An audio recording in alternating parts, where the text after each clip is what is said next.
todos ustedes, muy buenas tardes. Vamos a participar con esta ponencia en el primer Congreso de Seguridad y Minería, REDIM Perú, con la Universidad de Arequipa. Precisamente el tema a tratar el día de hoy, que me han asignado, es la notificación, investigación y reporte de accidentes. Mi nombre es Jorge Gálvez, soy ingeniero industrial de profesión, especialista en seguridad y salud en el trabajo. He tenido la oportunidad de trabajar en el rubro de industria, y actualmente minería, y también desarrollo consultorías. Y precisamente a lo largo de la experiencia laboral y también con la experiencia de soporte técnico profesional, he podido desarrollar diversas actividades, diversos controles operacionales en pro de la gestión de la seguridad y salud en el trabajo, indistintamente del rubro que fuese. Bien, para empezar, vamos a dar estas indicaciones iniciales, por favor, atentos a esta información. Bueno, entiendo yo que están algunos en sus casas, otros en su centro de labores, donde nos encontremos bastante atención y cuidado con la ruta de evacuación, ¿sí? En caso hubiese algún tipo de emergencia, por favor, el celular modo off para poder prestar atención por completo a la presentación. Si hubiese alguna duda o pregunta, lo hagamos de manera ordenada para poder participar todos en general. Y muy importante, mantener los controles de bioseguridad. Recuerden que estamos en una situación de pandemia, ¿sí? La coyuntura a nivel mundial nos está mostrando en estas circunstancias los controles que debemos tener nosotros. La limpieza y desinfección de manos, lavado, limpieza y desinfección también de su teclado, su equipo de trabajo en donde se encuentren, celular, la laptop, el desktop.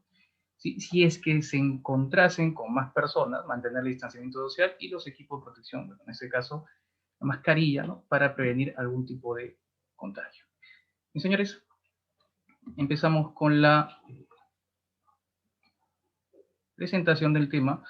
Vamos a hablar acá sobre el contenido del tema, algunas definiciones puntuales que ustedes ya conocen, han podido apreciar en la legislación minera, ¿sí? Vamos a hablar también sobre la ley de seguridad, algo puntual relacionado al tema.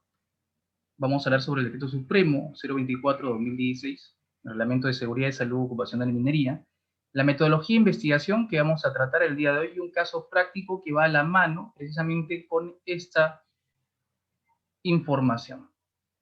Bien, empezando con las definiciones, temas puntuales relacionados precisamente a la presentación acerca de los conceptos de accidente de trabajo e incidentes peligrosos, situación de emergencia. Recuerden que estos conceptos son del Decreto Supremo, del Reglamento de Seguridad Minera, ¿sí? Acerca del accidente de trabajo, ¿no? Como ustedes saben, es todo suceso repentino, ¿no? Que se presenta por causa de un trabajo y que produce en el trabajador una lesión orgánica, una perturbación funcional o incluso la invalidez, la muerte, ¿no? También recuerden que es un accidente de trabajo aquel que se produce durante la ejecución, ojo, durante la ejecución de órdenes directas de nuestro empleador, ¿sí? Nuestro supervisor, jefe inmediato, la empresa, ¿no? O durante la ejecución de una labor bajo la autoridad de ellos mismos, ¿no? Aún así fuera del lugar y hora de trabajo. Recuerden que según la gravedad los accidentes se clasifican, ¿no? En accidentes leves, incapacitantes o mortales. Bien, sobre el incidente peligroso. Precisamente el incidente peligroso o situación de emergencia, ¿no? Es todo suceso potencialmente riesgoso que pudiera, ahí la diferencia con el accidente, ¿no? Pudiera causar lesiones o enfermedades graves como invalidez total y permanente o incluso la muerte, ¿no? En las personas en su lugar de trabajo. En este caso, la diferencia entre uno y otro es que no te genera lesión, ¿no? Mientras que en el accidente de trabajo si hay lesión, si la persona sufre algún tipo de lesión, en el incidente no. Solamente existen daños a la propiedad sin lesiones personales, ¿no? Por ejemplo, se considera un incidente peligroso con daños a la propiedad con pérdidas materiales cuando hay algún derrumbe, ¿no? O colapso en minería subterránea, por ejemplo, colapso de terreno, el área de trabajo, cuando hay un derrumbe de bancos, ¿no? En minería en tajo abierto, donde las personas, bueno, quedan atrapadas, pero no sufren algún tipo de lesión. ¿Sí? Por ejemplo, en derrame de materiales peligrosos, en desplome de estructuras, ¿no? Algún tipo de incendio, explosión, y otro en donde el trabajador no sufre lesión alguna. Esa es la diferencia entre accidente e incidente. Sin embargo, en todos los escenarios nosotros debemos hacer la investigación. Sí, recuerden que no porque haya generado daño a la persona, no debe ser investigado ese accidente.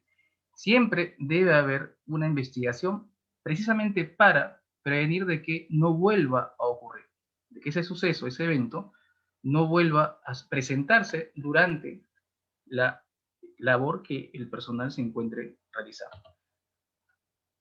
Muy bien.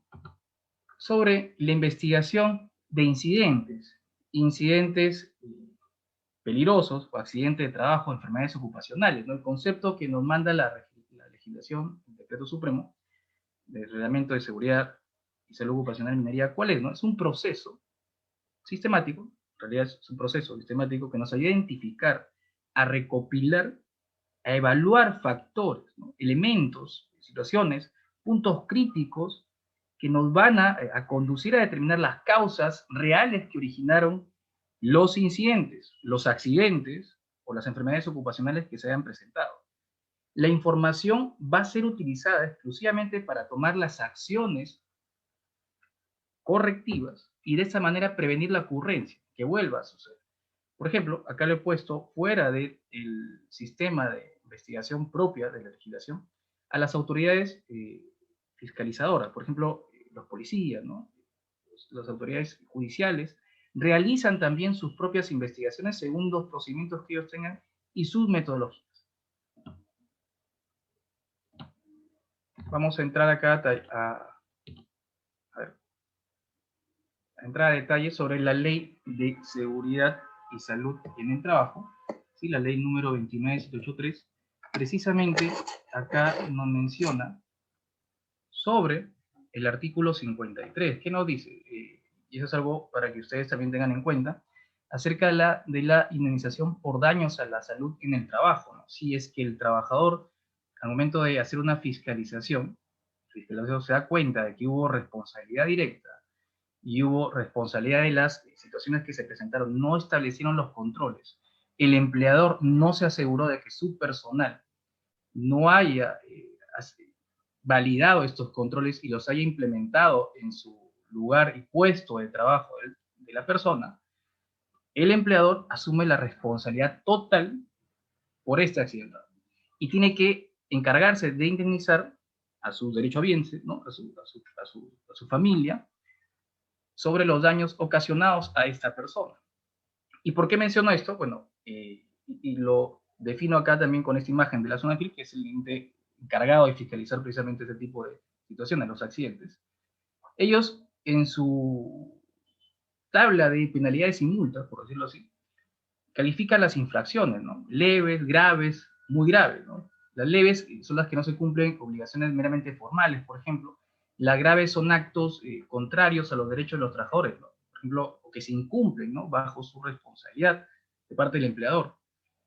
También a la obstrucción de labor inspectiva, por ejemplo, son considerados infracciones graves, ¿no? Y muy graves cuando los incumplimientos tienen una especial trascendencia, en este caso un accidente, por ejemplo, grave o mortal, ¿no? Y que afectan exclusivamente a los derechos de todos los trabajadores. Precisamente, para determinar esto, la Sunafil, ¿qué hace? ¿No? Estos criterios lo analiza según el nivel de riesgo del trabajador y que exponga su vida, ¿no? Su integridad física y su salud. Y el incumplimiento de obligaciones esenciales respecto a los trabajadores, ¿no? Lo que se busca justamente es que no se exponga a riesgos innecesarios. Y por eso es que, bueno, he puesto esta tablita donde nos menciona los diferentes sanciones o penalidades que podrían presentarse, ¿no? Por ejemplo, las infracciones muy graves pueden llegar hasta 200 UITs, las graves 100 UITs y las leves hasta 50 UITs.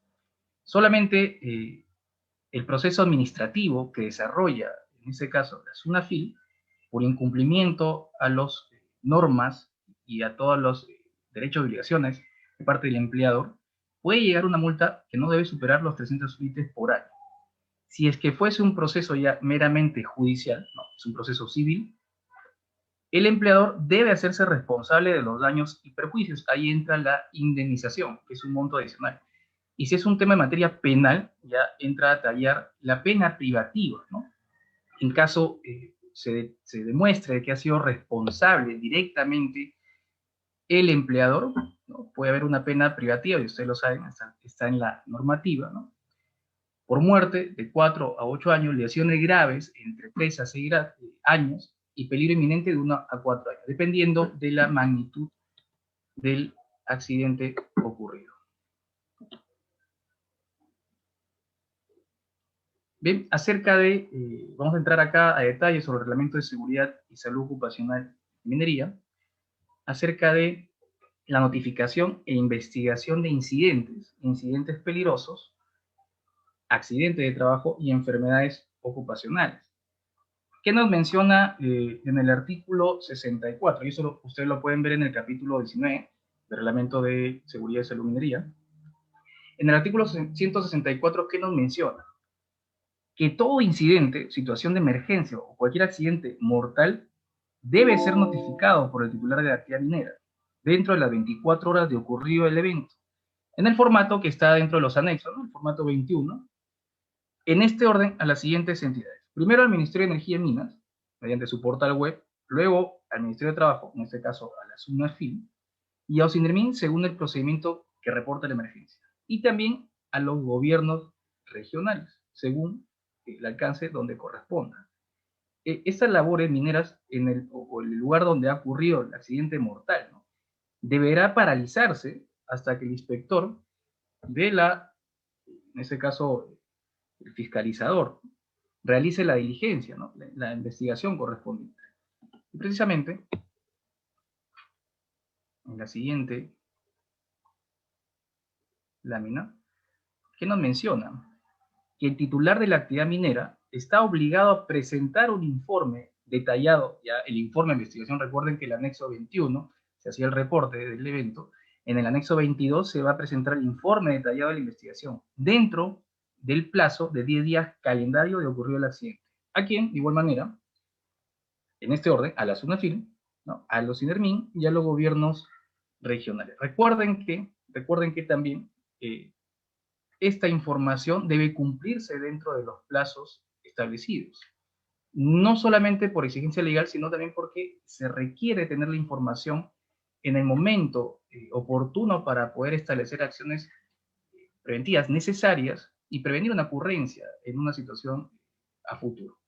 Recuerden que también en el artículo 166 nos menciona que todo accidente debe ser tipificado como tal según las condiciones que se presenten, ¿no?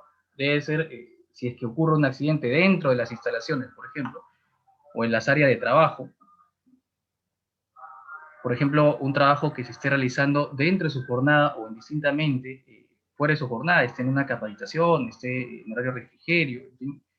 Por ejemplo, en caso también se realice en actividades de mantenimiento, ¿no? Reparaciones, actividades de construcción civil, reparación de maquinaria, equipos y otras que se encuentren dentro de su horario de trabajo, ¿no? Por ejemplo, si es que hay algún practicante profesional o preprofesional que esté realizando algún tipo de estudio en el interior de mina, también es considerado como accidente de trabajo, ¿no? Los capacitadores, en fin, todas las actividades que se lleven en el lugar, en las instalaciones o dentro de las actividades mineras. Y también fuera de ellas. Por ejemplo, si es que nosotros nos encontramos y realizando alguna actividad del titular del empleador, en este caso el titular minero, y que sea orden exclusiva, ¿no? Una orden que me dé mi jefe o mi supervisor inmediato para realizar esta actividad, y yo, en caso de un accidente, también es considerado como accidente de trabajo. ¿Qué más? Por ejemplo, si estamos en la vía pública, ¿no? Y estamos realizando alguna actividad que ha sido definida o establecida directamente por nuestro empleador, también. O si es que estamos nosotros transitando, viajando, ¿no? En la carretera, y ocurre un accidente dentro del medio de transporte brindado por la empresa o por un tercero propio también de los servicios de la empresa. En fin, Eso ya entra a tallar en lo que nos menciona la legislación minera. Acerca del artículo 168 también nos indica que toda autoridad competente podrá, bueno, de acuerdo al evento ocurrido, definir uno o más inspectores, ¿no? Para poder determinar y evaluar la gestión de seguridad según los índices de accidentabilidad que se puedan presentar, ¿no? Algún reclamo, queja o denuncia que se haya presentado también ante la autoridad. Es en materia de investigación por los entes fiscalizadores. Y finalmente, en los artículos 169 y 170, ¿qué nos menciona? Que el artículo 169 debe ser inmediato, después de haber recibido el aviso, ¿no? De haber ocurrido un accidente mortal, la autoridad competente, ¿no? El ente fiscalizador, va a establecer, va a definir un inspector, un fiscalizador para poder realizar la investigación, o los investigadores o fiscalizadores que lo requieran, ¿no? Por ejemplo, tiene que dar también información detallada sobre los eventos que hayan ocurrido, ¿no? Debemos de participar de forma activa, ¿no? Declarando de manera individual y privada, ¿no? Tomando las manifestaciones debidas. ¿Quiénes deben participar? Por ejemplo, el máximo representante de la unidad minera, ¿no? Donde ocurrió el accidente. El ejecutivo de más alto nivel del área de trabajo, ¿no? El responsable del área o proceso. El supervisor directo responsable que brindó la orden, ¿no? Para que el trabajador realice esa actividad. Si hubiese, por ejemplo, un accidente mortal por gaseamiento, ¿no? El titular de la actividad minera debe informar también al Ministerio Público de los productos y sustancias químicas que posiblemente causaron la muerte de la persona para poder eso utilizarlo dentro de los protocolos de la necropsia, por ejemplo, ¿no? ¿Qué más nos menciona el artículo 170?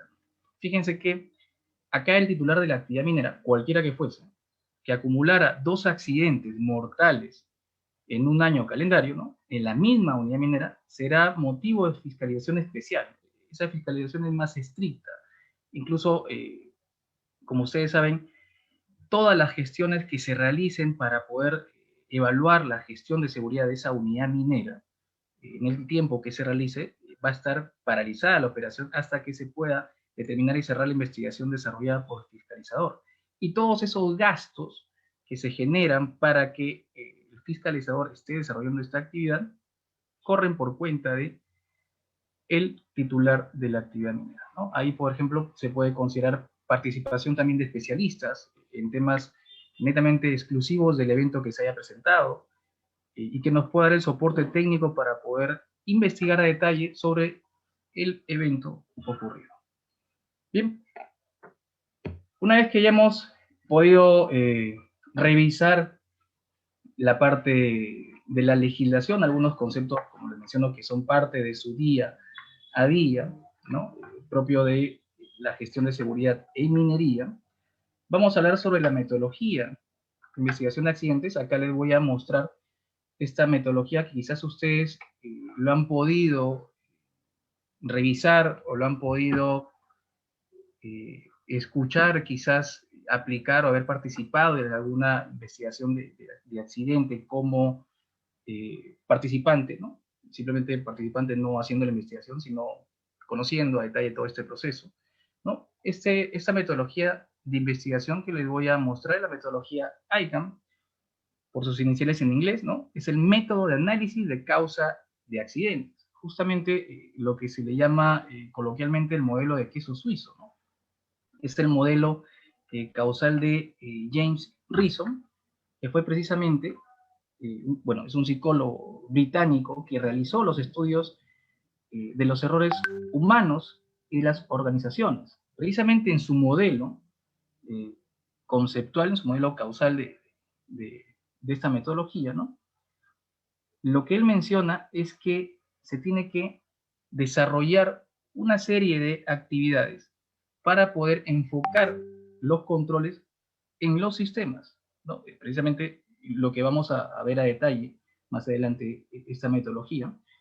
Eh, Particularmente esta metodología bueno, es una metodología de investigación de accidentes que se desarrolló inicialmente en minería, en Australia, en la empresa BHP Billington, aproximadamente en el año 2000. Esta metodología propone el desarrollo de una investigación de incidentes en 7 pasos. Lo vamos a ver a detalle más adelante también. Justamente en estos pasos, y es ahí donde quiero entrar a recalcar este punto, en el paso 5, principalmente, que es donde se realiza el análisis causal del accidente, del evento, es donde va a tallar la metodología o el análisis causal, ¿no? Relacionado a la tipificación de las causas de accidente. Para este paso, el paso 5, se utiliza el ICAM, la nueva nomenclatura causal, basada en el propuesto, en el modelo que está propuesto por el psicólogo James Reason, ¿no? Y a partir de este momento, a partir del paso 5, se asocia, ¿no?, indistintamente la metodología ICAM con Reason, pero en realidad no es lo mismo. ¿Sí? En este paso 5, donde se hace el análisis causal, es donde entra a tallar la nueva nomenclatura y el nuevo análisis de causal, ¿no?, causalidad de accidentes. El ICAM, como les voy a repetir, es la metodología de investigación que se desarrolla en 7 pasos, y el modelo causal a utilizar puede variar. Sin embargo, para esta actividad lo estamos aplicando el modelo causal de James Reason. Solamente, bueno, que como se difundió en ese momento la metodología ICAM, con el modelo causal de James Reason, entienden de que es lo mismo, ¿no? Y en realidad no es así. La metodología ICAM contiene 7 pasos, ¿sí? Precisamente esos 7 pasos son desarrollados por esa metodología, y en el paso número 5, que es donde se desarrolla el análisis causal, se va a aplicar el modelo de causalidad de James Reason. Bien, para que tengan ustedes en cuenta la diferencia entre uno y otro. También lo vamos a ver más adelante, la manera como desarrollamos las etapas de este método de investigación. Bien, vamos a continuar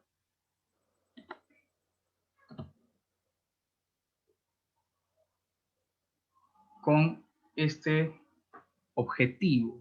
Yo les hago a ustedes la pregunta, a ver si me pueden ayudar.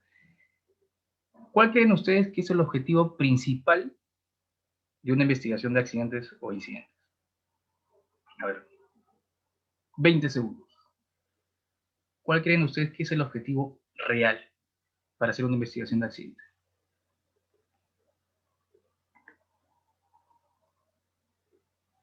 Evitar que se repita, ya. Carlos, evitar que se repita, no dice. Ok. ¿Cuál más? ¿Quién da más? A ver, no se peleen, muchachos, participen. ¿Cuál creen ustedes que es el objetivo de una investigación?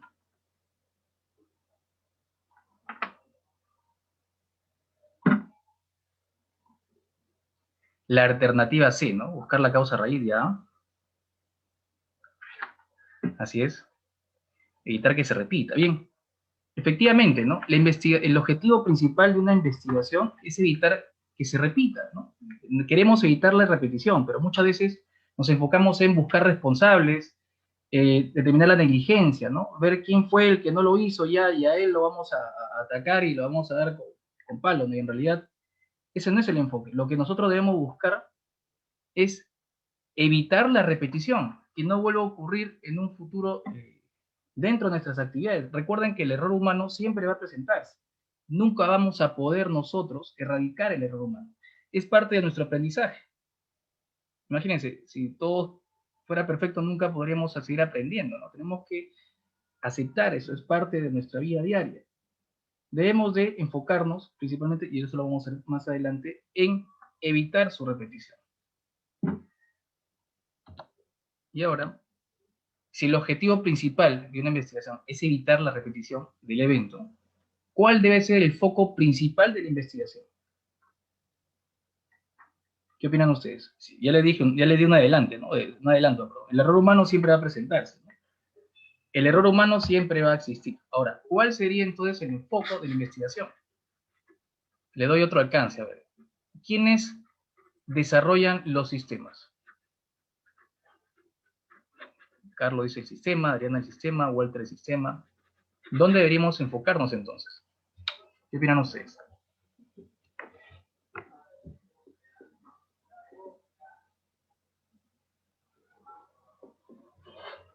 la gerencia, dice Juan José Ramos. En las personas, dice Vanessa. Recuerda que las personas siempre van a presentar errores, ¿no? Y valga la redundancia, ¿no? El error humano siempre va a haber, siempre va a ocurrir, lo mencioné en la lámina anterior. Nosotros debemos enfocarnos en investigar en dónde. Nuestro foco de investigación debe ser en el sistema. ¿Por qué? Porque si nosotros enfocamos en la persona, nos vamos a centrar en qué, en los errores, ¿no? Los incumplimientos que hicieron, ¿no? Vamos a culpar a las personas, ¿no? Vamos a, y eso emocionalmente es más satisfactorio incluso, y legalmente nos conviene, ¿no? Ser responsable del trabajador, pero ese no es el enfoque. O sea, no nos va a ayudar a prevenir la recurrencia, porque vuelva a ocurrir un accidente. Debemos enfocarnos en los sistemas. ¿Por qué? Porque ahí vamos a identificar cuáles fueron las causas, ¿no?, que originaron este evento, ¿no? Vamos a desarrollar controles efectivos desde el sistema organizacional. Y eso es lo que determina en su análisis causal James Reese. ¿Bien? Debemos de tener nosotros el foco de investigación precisamente en los sistemas. Acá, bueno, voy a cerrar la cámara. Acá precisamente ustedes pueden visualizar, investigando a las personas podremos determinar las condiciones del personal que generó el accidente. Eso es parte de la investigación, Gerardo, pero no es el foco principal. Nos va a ayudar a ver, como parte del hallazgo, y lo vamos a hacer más adelante, lo que origina realmente la causa de un posible accidente.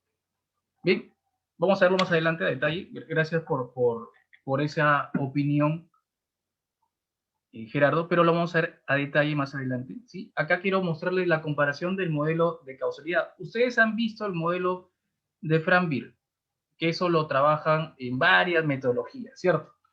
Y es el método utilizado comúnmente, ¿correcto? Y de ahí pueden ustedes aplicar otras tablas que han adjuntado este tipo de metodología. En cambio, en la parte inferior, ustedes pueden ver el modelo precisamente causal de James Reason, que nos menciona, ¿qué cosa? Las fallas activas y las fallas o condiciones latentes. Si ustedes se dan cuenta, donde el modelo de Frank Beer, donde menciona las causas inmediatas, para el modelo causal de James Reason, son las defensas, ¿sí? Son las defensas o barreras que no se realizaron o que fallaron. Mientras que posteriormente vienen las acciones, ¿no? Las acciones propias de la persona, o en este caso propias del equipo de trabajo. Luego las condiciones de la tarea, el entorno, que vienen a ser similares a las causas básicas, ¿no? Y los factores organizacionales, que son las fallas propias del control. Si ustedes se dan cuenta, nosotros debemos de analizar precisamente a detalle desde las defensas o barreras que no se llegaron a cumplir, que no se llegaron a realizar, que estuvieron ausentes o que simplemente fallaron. ¿Ok? Tengan siempre en cuenta, a ver, estos tres principios, ¿sí? El principio de las causas múltiples o la multicausalidad. Por ejemplo, si es que, y eso comúnmente ocurre, ¿no? Cuando se hace una investigación de accidente, ¿no? Se detecta una sola causa RID, en realidad ese informe de investigación no está completo. ¿Por qué? Porque en realidad lo que menciona es esto, ¿no? Son múltiples causales, o sea, existen, por diversas causas se pueden presentar un accidente, no solamente por uno. ¿Qué más? El principio secuencial temporal, ¿no? La distancia en el tiempo. Las causas y sus efectos pueden estar separadas en el tiempo. No todas las causas ocurren en el mismo día del accidente o del evento. Por ejemplo, hay otras causas que siempre han estado ahí mucho tiempo atrás y que nadie las había identificado, nadie había evaluado en el escenario. Y son causas latentes, ¿no? O sea, por fallas ya propias estructurales de un sistema, de una organización. Han estado ahí antes de que ocurra el accidente y nadie las ha tomado en cuenta. Las causas de los incidentes o accidentes, tengan siempre esto en cuenta, no ocurren todas de manera simultánea. ¿Ok? Y el tercer principio es la causa-efecto, ¿no? Acá el origen anterior, ¿no? Todo hecho tiene una explicación anterior. Y esto, bueno, nosotros debemos de preguntarnos, ¿no? ¿Por qué deberíamos obtener alguna respuesta? Recuerden que el concepto del análisis de causa raíz, ¿no? Si todo hecho tiene una explicación anterior, entonces podremos preguntar, y eso ustedes lo han hecho o lo han escuchado, la metodología del por qué, ¿no? De manera infinita, o sea, vamos a hacerlo de forma secuencial, ¿no? Y no tendría una solución continua, pero si nosotros determinamos la secuencia causal, o sea, damos un punto de partida y damos un punto de término, vamos a llegar a la causa raíz o a las causas raíces que se puedan presentar. Por ejemplo, en el punto de inicio, ¿no? El problema que queremos nosotros solucionar y evitar su repetición. Y el punto de término, el punto final, es la última causa, ¿no? Que está bajo nuestro control como organización, donde precisamente la empresa va a establecer los controles, ¿no? Este punto de término está en los límites de nuestra organización. Lo vamos a ver a detalle también en la presentación.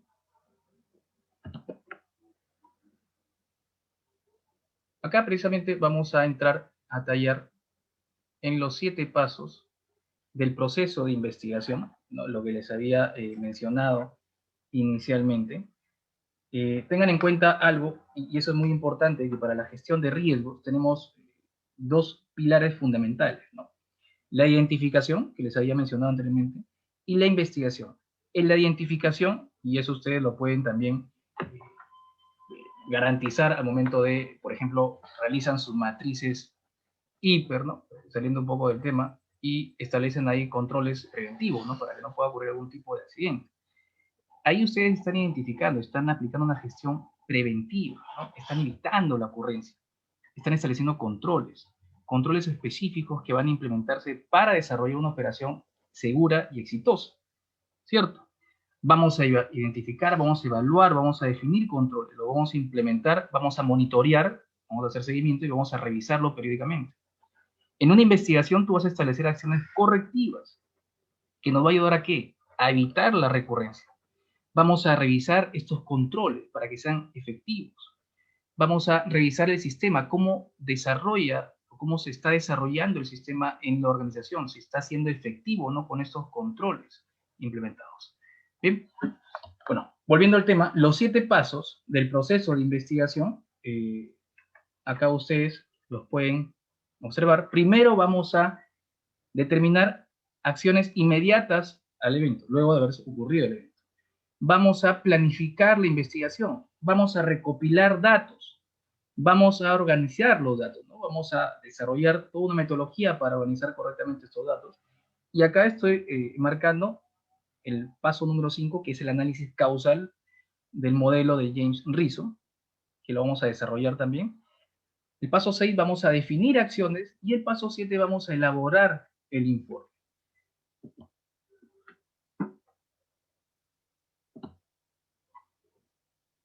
Bien, acerca de las acciones inmediatas post-evento, ¿no? Precisamente ahí lo menciona.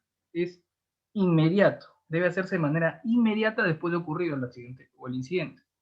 ¿Qué debemos hacer? Primero, tomar control. Control en el lugar donde ha ocurrido el evento. Debemos evaluar la situación, administrar y determinar los controles, ¿no? O las acciones para esa situación. En la respuesta a emergencia, que es el siguiente paso, procurar brindar atención de primeros auxilios y solicitar, si se requiere, la ayuda de especialistas, en ese caso, de nuestra brigada, ¿no? La respuesta a emergencia. El tercer paso es asegurar el lugar. Para ello nosotros debemos de garantizar, ¿no? Que precisamente no ocurran posibles accidentes secundarios, ¿no? O sea, si vamos a ir al lugar de los hechos donde ocurre el accidente y quizás las personas que ingresan al lugar o que intervienen puedan sufrir algún tipo de daño en el momento de hacer el análisis de la situación, ¿no? O sea, debemos de implementar acciones inmediatas para prevenir precisamente de que no se presenten incidentes al momento de hacer el aseguramiento del lugar. ¿Qué más debemos tener en cuenta? Y eso es algo importante que nosotros debemos de verificar, confirmar, ¿no? Nosotros como especialistas de seguridad debemos asegurarnos, valga la redundancia, de que el lugar se encuentre seguro. Debemos de preservar las evidencias, ¿no? No alterar el lugar del incidente. Muchas veces ocurre de que se levanta el escenario que ocurrió inicialmente y te movieron toda la investigación. O sea, puede suceder. La idea es que se encuentre tal cual y se mantenga tal cual hasta poder obtener la información necesaria para ello. Bien, debemos identificar las fuentes de evidencia en el lugar de los hechos. Evitar que esas evidencias, como le mencionaba, se alteren, ¿no? Puedan ser modificadas, posiblemente. Por ejemplo, debemos tomar en cuenta diversos controles que se establecen, ¿no? Pruebas de alcohol y drogas, por ejemplo, identificar al personal que se involucró en el evento, eh, fotografías, ¿no? Evidencias relacionadas justamente al evento que se haya presentado. Y casualmente, nosotros debemos tener en cuenta testimonios, información relevante para poder obtener esta información, ¿no? Y poder desarrollar la investigación. Debemos de documentar todas esas acciones que se han desarrollado de respuesta a emergencia para analizarlos más adelante, si se han hecho efectivo o no. Y finalmente la comunicación. De acuerdo a la gravedad, bueno, y eso es una, usted lo maneja, ¿no? Debemos de desarrollar el flash, conocido flash report de manera inmediata, ¿no? Debemos de informar dentro de, bueno, y lo menciona también la normativa, dentro de las 24 horas, ¿no? El reporte tiene que ser inmediato, de lo que haya ocurrido en ese momento.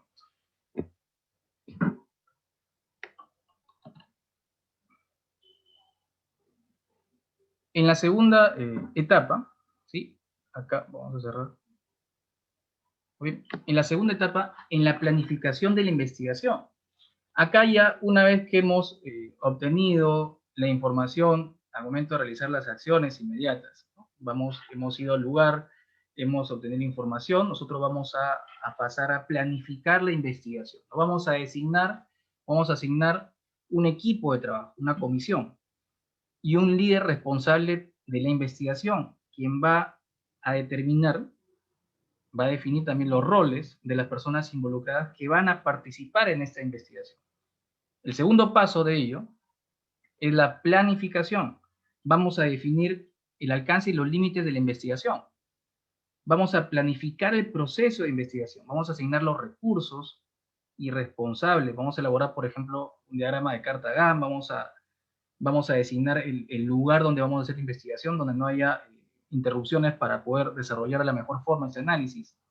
Vamos a establecer los recursos necesarios, ¿no? Recursos materiales, ¿no? Cámara, celulares, planos, equipo de medición, en fin, lo que se requiera para hacer esto, entrevistas, formato de entrevistas. El tercer paso es el control de documentos, ¿no? Vamos a estructurar una carpeta exclusivamente para la investigación, para poder documentar todas las evidencias recolectadas en la investigación. Y principalmente, el paso número 4, vamos a aplicar el compromiso de la confidencialidad. Por ejemplo, el líder responsable, ¿no? Es el encargado de entregar la información del informe a la gerencia de la organización, ¿no? No puedes tú desarrollar o mostrar esa información a todas las personas. Tiene que ser exclusivamente para una persona asignada, en ese caso al gerente o al responsable de la operación o del titular minero. ¿Bien? Muchas veces ocurre que el equipo investigador tiene algún tipo de afinidad o conoce a la persona o ha trabajado o trabaja con la persona y puede haber ahí un problema de conflicto de interés en el equipo investigador. Por eso es que el informe final solamente se entrega, en este caso, al responsable, a un gerente o representante de la actividad del titular minero. Bien, una vez que hemos planificado la investigación, vamos a desarrollar la recopilación de los datos. Acá ustedes han podido quizás aplicar esta metodología muy conocida que es la lluvia de ideas, ¿no? Luego de establecer todas las posibles situaciones, ¿no? Al momento de hacer la lluvia de ideas vamos a asignar responsables y finalmente vamos a recopilar información. Bien, recuerden que al momento de hacer la lluvia de ideas, ¿no? Nosotros vamos a tener que analizar a detalle cuál es la información que nos va a servir, ¿no? Antes de empezar el proceso de recopilación de datos, debemos nosotros tener en cuenta, ¿no? ¿Qué información va a ser relevante para la investigación? ¿Quiénes nos van a poder ayudar para aportar información significativa, ¿no? Información necesaria para el evento? ¿Quiénes conocen los detalles del proceso, ¿no? O el equipo, o la actividad involucrada, ¿no? ¿Quiénes tienen conocimiento técnico, ¿no? Por ejemplo, relacionado al evento que haya ocurrido, ¿no? ¿Quiénes de estas personas, bueno, se encuentran dentro de la comisión? Y si en caso no se encontrasen, podemos invitarlos para que puedan participar en este proceso de lluvia de ideas, ¿no? Antes de iniciar el proceso de recopilación de datos, nosotros debemos de presentar al grupo de trabajo toda la información, todos los elementos necesarios para la investigación, ¿no? Documentación, imágenes, fotografías, testimonios, esquemas de trabajo que hasta el momento se tienen luego de haber realizado este proceso de lluvia de ideas. Ahora, ¿dónde ustedes van a obtener información de las posibles causas del accidente? Acá la imagen que ustedes están viendo, esta figura que ustedes están viendo representa a los 4 subsistemas que interactúan en toda operación, en toda unidad de negocio que se pueda desarrollar, ¿no? Acá precisamente, cuando ocurre un accidente, las causas probables del accidente están inmersos en estos subsistemas y su interacción. Precisamente acá la persona es la que interactúa con estos subsistemas, ¿no? Que son el ambiente, los equipos y los materiales. Precisamente acá es donde ustedes van a obtener la información. ¿Y cómo vamos a procesar esta lluvia de ideas? Vamos a aplicar esta forma o esta manera de realizar el análisis, la recopilación de datos, que la vamos a llamar PEP, por sus iniciales. P de personas, E de entorno, E de equipos, P de procedimiento y O de organización. Bien, acá precisamente ustedes van a determinar la información relevante utilizando esta forma de análisis de datos. Acá les voy a mostrar a detalle, por ejemplo, cómo analizamos un pepo, ¿no? Ustedes quizás han visto en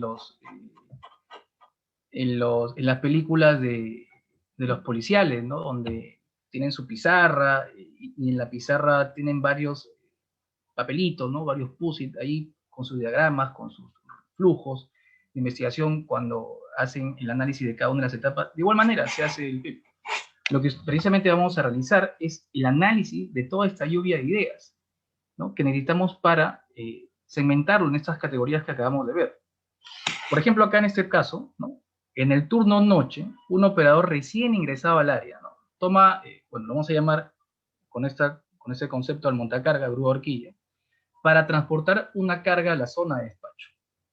¿Bien? Acá, al llegar a la zona de la carga, no logra ver al chofer del camión que circulaba por el área y lo golpea, ¿no? Impacta y al tratar de esquivar termina chocando con el camión estacionado en la zona de carga. Lo que se sabe es que el operador de la grúa, el montacargas, era nuevo, recién había ingresado esa semana, y también el equipo era nuevo. Había ingresado hace menos de un mes a la operación. Ocurrió este evento, ¿no? Un choque. Perfecto. Vamos a analizar cada una de estas etapas. Justamente acá es el desarrollo del caso práctico del PEP. Tú vas a determinar, ¿no? Puedes colocarlo, como le dije, en una pizarra o en la pared. La idea es que tengas el espacio suficiente para que puedas analizar a detalle cada uno de estos elementos que conforman el análisis de datos, la recopilación de datos. Por ejemplo, si vas a analizar a la persona, ¿no? Y te haces las preguntas, para eso es importante la lluvia de ideas. ¿Qué capacitación recibió el operador?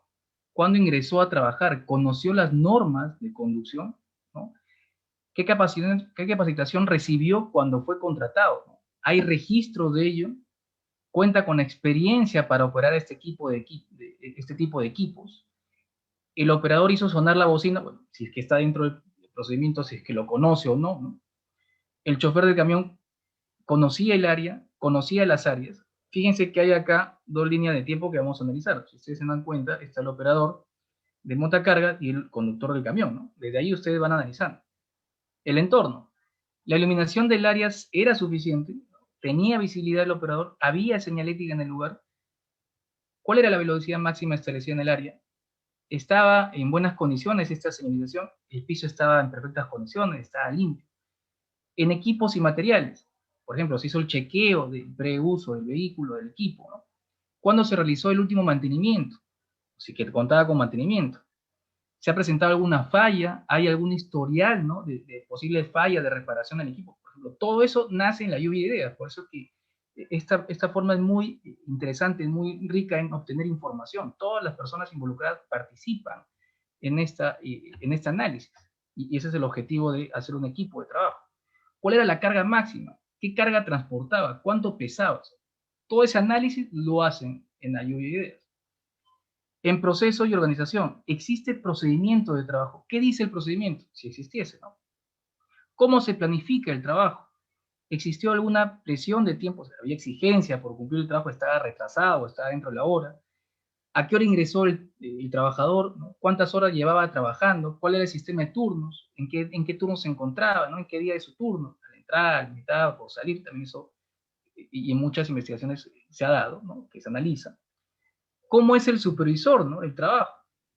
¿Qué dijo el supervisor? ¿Qué informó al asignar la tarea? ¿No? Toda esa información, todo ese análisis se hace precisamente en el PEP. ¿Qué más vas a desarrollar? Bueno, una vez que ya hiciste este análisis, ¿no? De la investigación, vas a tú a definir ya la responsabilidad, ¿no? Por eso es que le mencionaba, vas a asignar tu responsabilidad. Ok, ¿sabes qué? Para esta investigación, Adriana nos va a ayudar a revisar el área y las condiciones del medio, ¿no? Va a revisar condiciones de eliminación, visibilidad, limpieza del área, señalización, ¿no? Ok, perfecto. Ese va a ser el rol de Adriana. ¿Quién más? A ver, nos va a ayudar Andrea Gutiérrez a hacer las entrevistas al personal, ¿no? Involucrado, al operador, ¿no? Va a analizar si es que cuenta o no con capacitaciones, va a revisar su experiencia previa, todo va a desarrollar y va a enfocarse exclusivamente en el operador. ¿Qué vas a determinar, en este caso para Diana? ¿Qué va a investigar o analizar? ¿Qué información va a obtener al revisar el área? Va a inspeccionar el área, va a hacer la medición de iluminación del lugar, ¿no? Va a hacer la medición de las distancias para ver el desarrollo de tránsito vehicular, va a verificar la señalización, va a verificar el programa de limpieza, en fin, va a analizar todo lo concerniente a la revisión del área. ¿Qué va a hacer Andrea? ¿No? Va a entrevistar al operador, va a revisar su CV y su historial, ¿no? Si es que este operador ha tenido algún tipo de incidente anterior. Va a revisar también la experiencia del operador, ¿no? Si es que cumple o no con cierto nivel de experiencia. Va a revisar los registros de capacitación, entrenamiento, ¿no? Los temas tratados en cada uno de ellos, su proceso de contratación, su inducción, si es que se logró desarrollar o no. Va a analizar cada uno de estos elementos de información necesarios para recopilar la data más apropiada y poder de esta forma obtener información relevante para la investigación. Recuerden que toda información que se recopila o se recaba al momento de hacer un análisis de investigación es necesaria e importante para ello. Por ejemplo, si recopilamos datos en personas, debemos tener en cuenta los turnos de trabajo, como les mencionaba, el historial, ¿no? La parte de evaluación psicológica, fisiológica, ¿no? Habilidades, destrezas, la supervisión, la comunicación, los registros, ¿no? Propios del trabajador. Si es que vas a recopilar datos en entorno, ¿no? En el ambiente, ¿no? La ubicación, las marcas, la superficie de trabajo, el orden, el ambiente de trabajo, ¿no? Las condiciones climáticas, en fin, todo eso tienes que tú analizar para recopilar datos. En los equipos, por ejemplo, los materiales, ¿no? Tienes que ver el diseño, la construcción, las inspecciones, ¿no? Y la prueba de este equipo, el mantenimiento, si es que ha tenido alguna modificación a esta máquina, este equipo, este proceso. Bueno, enfocando al accidente en montacarga, si es que ha habido alguna variación en su diseño, ¿no? Si es que presenta daños, si es que ha tenido algún tipo de falla, si se ha realizado el mantenimiento, ¿no? Los ajustes respectivos. En los procedimientos de organización, por ejemplo, también tú tienes que ver los procedimientos operacionales, ¿no? El programa de capacitación, la cultura organizacional como tal, los mecanismos de control relacionados a esta investigación o este análisis de datos. Previamente, ¿no? A ello, tú tienes que recopilar esa información, esa data. Ahora acá, con esta imagen, ¿qué creen ustedes que ha ocurrido? les hago esta pregunta. ¿Qué creen ustedes que ha ocurrido en esta imagen? ¿Podrán obtener información relevante? ¿Qué opinan ustedes? ¿Podrán conseguir información relevante con esta imagen? A ver, no se peleen.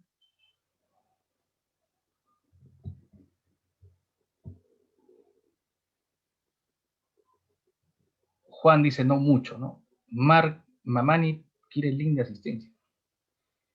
Juan dice que falta panorama. Manuel Mori nos dice que no. Carlos también parece difícil, ¿no? Complicado, ¿no? Sacar un análisis. Pero si yo les presento, ¿no? Esta es una evidencia de detalle, ¿no? Podrías obtener información, sí, pero lo podrás analizar como tal, o sea, te servirá. Está un poco difícil, ¿no? No hay mucha evidencia, dice Mark, ¿no? Claro, porque si nosotros enfocamos de esta manera, ¿no? La evidencia del contexto, ¿no? Acá ustedes, por ejemplo, pueden ver todo el marco, ¿no? General, el contexto donde ocurrió todo, el escenario completo, ¿no? Donde se generó, donde se presentó este accidente. Bien, debemos de evidenciar el detalle como el contexto, ¿ok? La fuente de información, la recopilación de datos que vamos a obtener va a ser fundamental para un correcto análisis de la investigación del accidente, tanto de detalle, más aún en la evidencia total del concepto. Bien, hay que tener siempre en cuenta ello. No podemos nosotros trabajar solamente con evidencia de detalle. Tenemos que aplicar la evidencia del contexto y también en relativo la evidencia de detalle. Ambos son necesarios para la recopilación de datos. Algunos errores más comunes que se presentan cuando recopilamos datos. Por ejemplo, ¿no? Mencionamos, la carga excedía el límite, ¿no? La carga al momento de trasladarlo, ¿no? Estaba sobre el límite. A ver, acá Luis Caraza me parece que levantó la manito. Si es que quieren participar, muchachos, por favor, lo hacen con total disposición, ¿sí? ¿Qué más? Por ejemplo, un error común, había poco espacio para realizar la maniobra, ¿no? Pero, ok, bueno, está mencionando que había poco espacio, ¿no? Circulaba a excesiva velocidad, pero, ya, ¿qué velocidad, no? Había poca visibilidad, ¿ok? La iluminación era escasa, ¿no? Deficiente, hacía mucho frío, el piso estaba un poco inclinado, la presión del ducto era excesiva, el equipo estaba dañado, ¿ok? Pero son datos efectivos. ¿Qué opinan ustedes? O sea, esta información que ustedes están obteniendo nos va a servir para hacer una correcta recopilación de datos, para hacer la investigación. ¿Qué opinan ustedes? Te está dando información completa, te va a ayudar, te sirve esta información, es suficiente para poder realizar la investigación.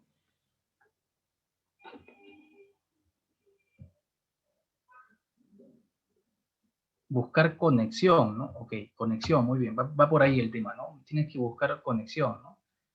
Sirve, pero no es suficiente, dice Mario, ¿no? Bien, preguntar a los actores, ok, dice Andrés. No sirve, pero no es suficiente. O sea, ¿cómo tú determinarías que sea suficiente? No está siendo objetivo, ¿no? En realidad está siendo subjetivo. Tú lo estás, bueno, para mí, mi opinión, la carga excedía el límite, pero ¿en base a qué, no? O sea, ¿cómo tú determinas eso? Precisamente lo que mencionaba, vamos a buscar acá. Lo mencionaba Mark, ¿no? Está un poco difícil, no hay mucha evidencia, sirve, pero no es suficiente, ¿no? Se debe tomar en cuenta otros factores. Lo que ustedes mencionan a otros factores es que ustedes van a determinar, precisamente, van a desarrollar aplicando dimensiones, variables, ¿no? Tienen que utilizar variables que te puedan dar la medición, ¿no? Vas a tener que tú determinar si es que estás, como mencionaba Carlos. Claro, Paul dice, debe ser más específico, ¿no? Carlos mencionó, se debe tomar otros factores, ¿no? El límite de carga, dice Mario, la velocidad, el área de trabajo, es decir, utilizar variables, así es. Tú tienes que darle un valor, tienes que cuantificarlo, tú tienes que analizarlo y contrastarlo, ¿no? Versus qué, por ejemplo, para mí la carga excedía el límite, pero ¿qué carga? O sea, ¿cuál era el límite? Tú tienes que determinar ese límite, tú tienes que utilizar esa información en su totalidad, tienes que ser objetivo. La carga máxima era 2 toneladas y el peso era de 3 toneladas. Por ejemplo, ahí estás siendo objetivo. Estás cuantificando, estás midiendo, estás utilizando. Claro, Jorge dice, se podría hacer un versus de lo real versus lo que indica la norma. Exacto, ¿no? La normativa, que abarca todo, ¿no? Los protocolos, los propios legislación, la propia documentación propia de la organización, lo que menciona en sus controles de seguridad de la organización, lo tienes que tú determinar, ¿no? En función a eso. Había poco espacio para realizar la maniobra, en realidad el radio de giro, el montacarga, son de 2 metros, y el área era de 1,70 m, por ejemplo. Ahí está siendo preciso, ¿no? Estás determinando una variable, estás dimensionando este análisis que tú has determinado. Circulaba que sea velocidad, circulaba a 40 kilómetros, mientras que la velocidad del área era de 30. La visibilidad máxima era de 3 metros. Está dando rango, está dando mediciones. El registro de temperatura marcaba 5 grados. El piso está inclinado a un ángulo de 30 grados. ¿No? La presión que indicaba el circuito era de 20 psi. El equipo no tenía los espejos laterales. Está siendo más específico. Estás dándole una determinación. Le estás dando una dimensión. Siempre tienen que ustedes, chicos, al momento de hacer un análisis, como mencionaba uno de sus compañeros, dar el verso, ¿no? Aplicar las dimensiones, las variables, el peso, la distancia, la velocidad, el ángulo de inclinación, la humedad, la iluminación, la altura, el volumen, el radio de giro, temperatura, concentraciones, presiones, etc. Las dimensiones que ustedes tengan que determinar para hacer el análisis de la investigación y que tú puedas obtener la data necesaria para esta investigación. ¿Bien? Hasta ahí, ¿hay alguna pregunta, muchachos? Al momento, ¿sí? ¿Hay alguna pregunta, alguna duda? Bueno, el siguiente paso, el paso número 4, vamos a organizar los datos. Vamos a analizar la información. Vamos a elaborar el cronograma. Vamos a identificar los eventos relevantes y vamos a desarrollar los por qué. A ver acá. Determinar las causales con los detalles generales. Así es, Mari. Vamos a nosotros a determinar, ¿no? Al momento que vamos a recopilar esta data, vamos a cuantificarlo, vamos a medir, ¿no? Le vamos a determinar los rangos. Si es que iba a velocidad excesiva, ok, establecer esa velocidad. ¿Qué velocidad estaba permitido? ¿No? Si es que estaba trabajando fuera del horario de trabajo, okay, ¿cuál era su horario establecido? ¿No? Cuando tú sales de esos parámetros, tú estás dimensionando, de tal manera que lo estás comparando y estás determinando si es que se realizaba la actividad dentro de esos parámetros o no. Bien, al momento de hacer la organización de los datos, ¿no? Vamos a analizar la información, elaborar el cronograma, identificar los eventos relevantes y desarrollar los por qué. Al momento de analizar la información, ¿no? Acá es importante contar con el registro, por ejemplo, de ingreso a la empresa, ¿no? Del operador, cuando ingresó al lugar. Por ejemplo, acá nos dice que ingresó el día miércoles, ¿no? En el ejemplo del evento. El registro de inducción de seguridad, ¿no? Si es que realizó o no, ¿no? Acá nos dice que se dictan los días lunes, ¿no? Y no hay registros que evidencien esa investigación, ¿no? Perdón, esa inducción. En la entrevista al trabajador, el mismo trabajador, ¿no? Por eso dicen que la información más veraz sale siempre cuando se hacen las entrevistas, ¿no? Los involucrados. Es quienes te dan toda la información indirectamente, ¿no? Te brindan todo ese soporte. ¿Qué nos dice? ¿No? Se detecta que no conoce la regla de seguridad de interiores en planta, ¿no? Tampoco reconoce haber recibido la inducción, por ejemplo, ¿no? Para eso, ¿tú qué vas a hacer? En base a eso, tú vas a determinar hallazgos, ¿no? Con esta información que tú estás analizando, vas a determinar o establecer un hallazgo. ¿Cuál sería el hallazgo en todo esto? Que el operador de montacargas, efectivamente, no recibió la inducción de seguridad, no conocía las reglas, y por ende, ¿no? Desconocía cuáles eran los controles operacionales en sus actividades.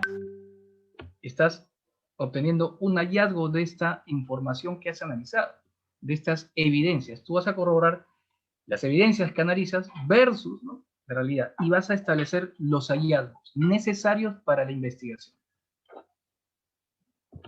Bien, ¿qué más, chicos?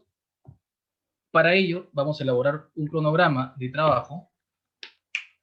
Referente al cronograma, es importante que ustedes tengan en cuenta que es necesario y fundamental elaborar un cronograma, porque nos va a brindar un marco de trabajo para organizar toda la información que nosotros estamos recopilando y evaluar si existe información real o contradictoria, o si no hubiese información, sino falta información.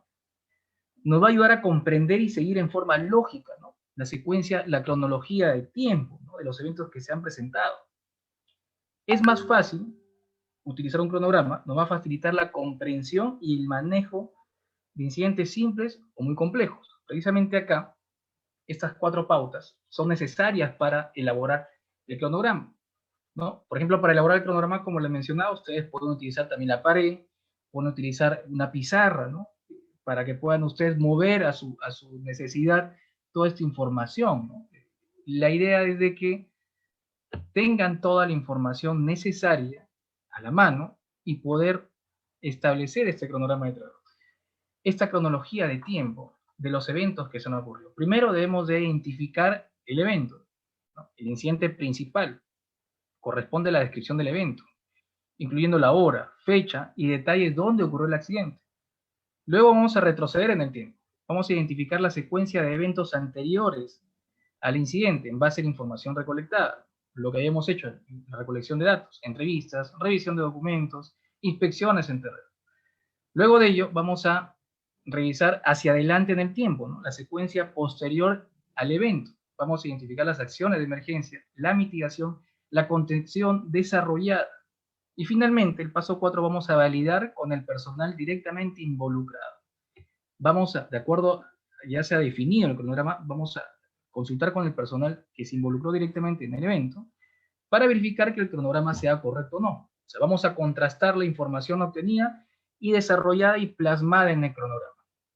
Para ello, acá les voy a mostrar un ejemplo, ¿no?, del análisis del accidente del montacargas. Si ustedes se dan cuenta, este es esta ficha, ¿no?, o esta estructura para elaborar el cronograma es una forma para que ustedes puedan redactar los hallazgos, ¿no?, en esta estructura. Es una recomendación que te establece también en la metodología. ¿Qué debes tú considerar? En la parte superior izquierda, de referencia, la fecha y día que ocurrió el evento, ¿no? Acá, por ejemplo, en la parte superior izquierda, dice 17 del 9 de 2017. Perfecto. Ahí va la referencia de fecha y día. Si ustedes desean, pueden tomar nota. Esta es una forma muy práctica y muy amigable para poder hacer el cronograma. El tiempo te ayuda a hacer esta de manera más ordenada la cronología de tiempo.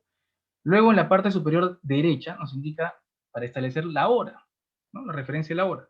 Y al interno, tú vas a describir el evento.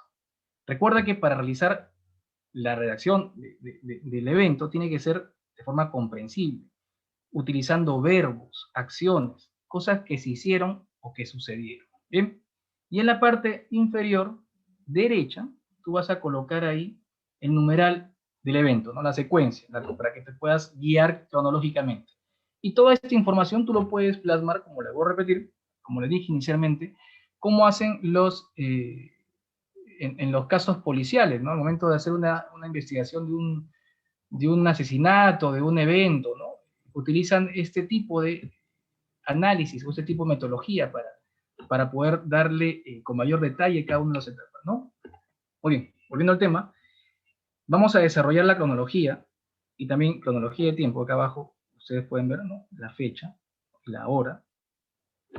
Esta es una primera línea de tiempo o un cronograma, una cronología de tiempo del operador del montacargas. Y a la par, recuerden que era un principio de los análisis de accidentes, son multicausales, ¿no? Pueden tener múltiples causas. Entonces estamos analizando la cronología de una persona, o en este caso de un participante, de la persona que estuvo en el evento, que fue el operador de montacargas, y también del conductor del camión, donde sufrió, donde hubo el atropellamiento, ¿no? Tú vas a ordenarlo en función al tiempo y a cada una de las etapas que se desarrollaron al momento de que se presentó este evento, ¿no? Por ejemplo, el primer evento, el operador de grúas de empresa, ¿no?, ingresaba en reemplazo del operador que estaba enfermo. Luego, el día miércoles, se incorpora y no recibe la inducción, pasa de frente. Al día siguiente, no, el mismo día, perdón, a las 11 de la noche, dice, el supervisor de despacho recorre el área revisando el estanque de los embarques. Luego, era el turno de noche y manejaba con un poco rápido, ¿no? A 40 en zona 20. Luego de ello, al ingresar al patio de carga se encuentra con el chofer de camión y no lo ve oportunamente. Y finalmente, a las 23:30 o 11:30 de la noche, el chofer de camión es atropellado por la montacarga, ¿no? En el área de despacho. Paralelamente está haciendo la cronología de tiempo del conductor de camión, ¿no? Acá, por ejemplo, el miércoles 17, igual a las 10 de la noche, el chofer de camión ingresa a patio de carga y se estaciona esperando la carga. Luego, a las 11:25, el chofer sale de su unidad sin portar chaleco reflectante. Ese mismo momento circula y transita por el lugar, ¿no? Donde no se encontraba marcada ni señalizada. Ya a las 11:30 es donde se encuentra con el montacargas y no logra esquivarlo y sufre el impacto, ¿no? El atropellamiento. Hasta ahí, ustedes están analizando, es un ejemplo, como le voy a repetir, la cronología de tiempo de ambas situaciones. Bien, una vez que tú has determinado esto, recuerden, es importante, por favor, tener en cuenta la aplicación de esta forma del hallazgo para que te pueda dar un mayor orden, ¿sí? Y te pueda brindar la información a detalle. Bien, una vez que tú has hecho esta cronología de tiempo, el cronograma del evento ocurrido, con los múltiples causales, las personas involucradas, de acuerdo a tu análisis y recopilación de datos, vas a tú a identificar los eventos más relevantes de esa situación, de ese accidente. Al momento de identificar los eventos más relevantes, ¿no? En el cronograma, aquellos eventos que no deberían haber pasado, ¿no? O por alguna razón se desarrollaron de forma incorrecta. O sea, tú vas a identificar dentro del cronograma esos eventos más relevantes. Y luego vas a desarrollar los por qué en cada uno de estos eventos más relevantes. Para cada evento relevante te vas a preguntar, ¿por qué ocurrió? Tantas veces hasta llegar a identificar el problema, de la organización, o sea, hasta la falla del sistema. En muchos casos le llaman los 5 por qué, en realidad puedes tú llegar a la causa raíz del sistema de organización menos de los 5. O sea, tú tienes que establecer los por qué hasta llegar al problema organizacional. Bien, una vez que tú has desarrollado eso acá, por ejemplo, volviendo al ejemplo, ¿no? Vamos a determinar, y eso lo hacemos también al detalle, para este accidente hemos identificado estos 3 eventos más relevantes. Vamos a hacer la evaluación de los por qué en estos 2, nada más. ¿Cuál de ellos? Por ejemplo, el día miércoles se incorpora y no recibe la inducción inicial del área. ¿Quién? El operador nuevo, ¿no? Ahora tú vas a desarrollar acá los por qué. Ok. ¿Por qué el conductor se incorpora y no recibe la inducción inicial del área? Era un conductor suplente, dice, que ingresó el día miércoles por falta de personal. Okay. ¿Por qué ingresó y por qué él? Y te haces la cronología, o en este caso, la secuencia de preguntas del por qué, con respecto al, al hallazgo que tú has realizado y con respecto al análisis obtenido del primer por qué. El segundo por qué va en secuencia al primer por qué. ¿Por qué el personal ingresó el día miércoles por falta de personal? Y acá te haces, ¿no? La pregunta. Porque las inducciones, ¿por qué no recibió la inducción? Porque las inducciones se realizan en la planta los días lunes, ¿no? ¿Y por qué solamente, te haces la pregunta, ¿no? ¿Por qué se realizan solamente esos días? ¿No? Porque el sistema de inducciones considera la realización una vez por semana. Ahí está llegando a detectar la falla del sistema, ¿no? Estamos hablando de sistema de inducciones, ¿no? Como organización. Tú llegas a detectarlo hasta cierto punto. No necesariamente tienes que hacer 5 porqués. Son los porqués necesarios nada más para hacer este análisis. Yendo al otro hallazgo, al ingresar al patio de carga se encuentra con el chofer de camión y no lo ve oportuno. Bueno, acá te haces, incluso pueden haber también hallazgos de porqué en paralelo, ¿no? Por ejemplo, uno de ellos es el chofer, ¿no? ¿Por qué el chofer o por qué el operador no lo vio, ¿no? Porque el chofer, el camión no tenía el chaleco reflectivo. Y ahí quedó, porque luego de ello tendrías que hacer el análisis más a detalle y lo vamos a ver en la siguiente lámina. Solo para continuar con la secuencia del siguiente por qué le hemos puesto este símbolo, ¿sí? Al ingresar al patio de carga se encuentra con el chofer de camión y no lo ve. ¿Por qué no lo ve? ¿Por qué ingresa? Por la falta de iluminación en el área, ¿no? Estaba un poco oscuro eso. ¿Por qué estaba un poco oscuro? Porque las luminarias estaban sucias, ¿no? No se habían limpiado hace 6 meses. ¿Por qué no se limpiaron? ¿Por qué estaban sucias? Porque el sistema de inspecciones que existe, ¿no?, en el área, no, dentro de ese sistema de inspecciones no se contempla la revisión de la iluminación. ¿Y por qué, no? Volviendo al por qué, puede haber uno más por qué del anterior, también eso es importante tener en cuenta, puedes analizar varios por qué. ¿Por qué las luminarias estaban sucias y no se habían limpiado hace 6 meses? También. Otro por qué, porque existe el sistema de mantenimiento, pero no considera la luminaria. O sea, dentro del programa de mantenimiento, dentro del sistema de mantenimiento, no están contemplados la limpieza de la luminaria. Hasta ahí llegaste a las fallas del sistema organizacional, ¿cierto? Fallas del programa de mantenimiento, falla del programa de mantenimiento de los equipos, falla del sistema de inspecciones de las áreas o de los equipos, por ejemplo. En la siguiente lámina estamos viendo acá el análisis del chofer, acá precisamente, la línea de tiempo, la cronología de tiempo del chofer del camión, ¿no? Acá lo más relevante, y como repito, vamos a analizar solamente este punto. El chofer de camión ingresa al patio de carga y desciende del camión sin portar el chaleco reflectante. ¿Por qué el señor realiza esta actividad? ¿Por qué desciende del camión sin portar el chaleco? Acá menciona, ¿no? No tenía chaleco. ¿Por qué el señor bajó sin portar el chaleco? Bueno, llevaba 1 hora y media en el camión y se baja a estirar las piernas y a buscar un baño. ¿Y por qué el señor baja de la unidad, no? ¿Por qué el señor desciende de la unidad a estirar, bueno, las piernas y a buscar un baño, no? ¿Por qué realiza eso? Porque no existen áreas habilitadas para los choferes de camiones en espera, ¿no? ¿Por qué ocurre esto? ¿Por qué no existen esas áreas? Porque en la evaluación de riesgos no se consideran los tiempos de espera de choferes en camiones, ¿no? O sea, si ustedes se dan cuenta, analizas cada uno de los detalles, uno consecuente al otro, hasta llegar a la falla o el sistema organizacional. En el siguiente paralelo, en el siguiente análisis, ¿no?, el chofer de camión no tenía chaleco reflectante. ¿Por qué? Porque no conocía las áreas de tránsito ni requisito de portar chaleco reflectante. ¿Por qué no conocía este requisito? ¿Por qué no portaba el chaleco? Bueno, porque no existe en el sistema de inducciones o reglas mínimas para circular por estas áreas.